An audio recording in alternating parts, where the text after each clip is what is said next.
Mga idol, andito na kami. Binigay ko sa... Okay na. Andito na yung clipper na binigay ko. Be, try Matagal ng pangarap nila yan. Yan. Chargeable, tapos ang corded. Yung isang taon pa yan. Oh, 1 taon pa nga. Thank you. Oh. Ayan, may labahan na. May dollar pa. $1 pa. Saan ka pa niyan? $1 pa.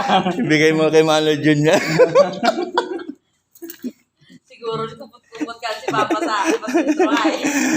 Mas dikit mo to dun sa talyer ni Mano Jun, oh. Para di makalimutan. Jopet Clipper. Kasi Sigurado yan. balak mag-ano kita rin ng lugtugan. Ah? Pag-uwi ko, mag-ano ko ng lugtugan. Eh, sabi ko, dun sa kabilang, ano naman, kalsada. Oh. Oh, tayo ka ng barbershop doon. Naku, puro libre yan. Puro inumsa na yan. May balabal na. Oh. Ayos na ka, kompleto. Saan pa kayo? Kompleto na. Kaso di ko marunong magkupit. May guide naman eh. Alam ko lang, kalbo eh. May guide naman eh. Sakto yan. Sundan mo lang yung guide. 4, 3, 2, 1. May Ayan. ano, may guide. Oh, may guide yun eh. Pag-titistingin